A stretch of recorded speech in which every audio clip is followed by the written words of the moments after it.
most of the steam is from Anglesey here. In a moment or two we'll talk a little bit more about it, but I'm sure you'll agree these steamers are a magnificent display.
Not only a full-size traction engine in the ring at the moment, but we have a host of miniature steam.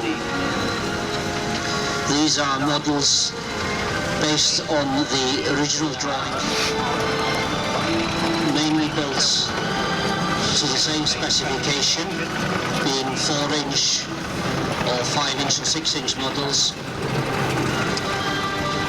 and working exactly the same way as the big traction engines, and do need to be certified and tested every year, as do the big traction engines and steamrollers.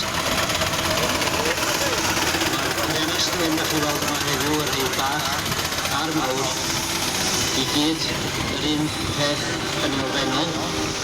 Mae'r un bach wedi in the workshops.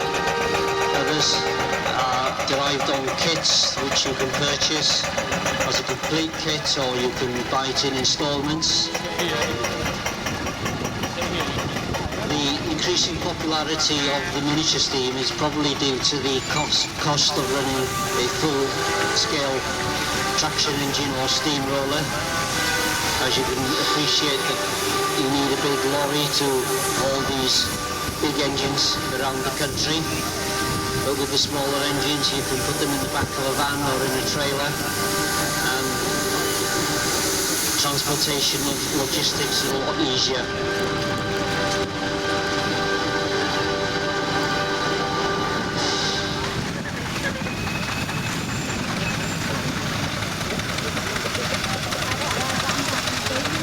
You may not be aware, but steam engines like this are subject to very stringent regulations.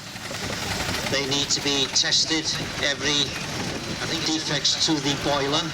As you can appreciate, these engines have very high pressure steam being produced in the boilers, almost like an MOT for your car, bus or lorry, but obviously a lot more stringent.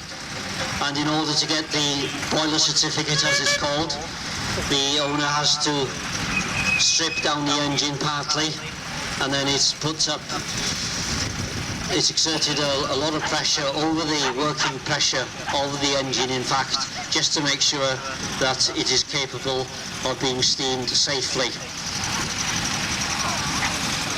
a major boiler test, which means stripping down the engine almost to its bare essentials. This is a big task, obviously, on these big and small engines, but the weight of the components on the big engine obviously makes it more difficult.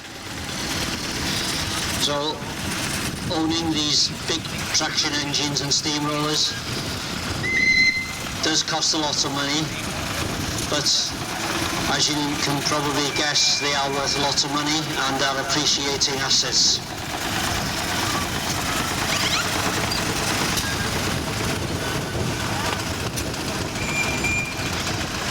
Mae rhai o'r periannau stem sydd i fewn yn y cylch ar hyn o bryd wedi bod yn berchnogaeth yr un teulu ers blynyddoedd maith.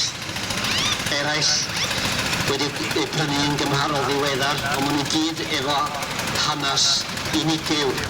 The owners hopefully will tell us a little bit more about the engines later on.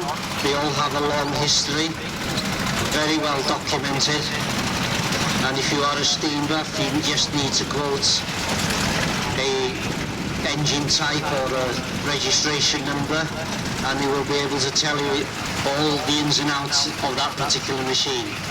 So it's just like the guys with the tractors or the motorbikes or the cars. People that love them and restore them and run them, they know everything about them. And like me, I have a little understanding, but as they say,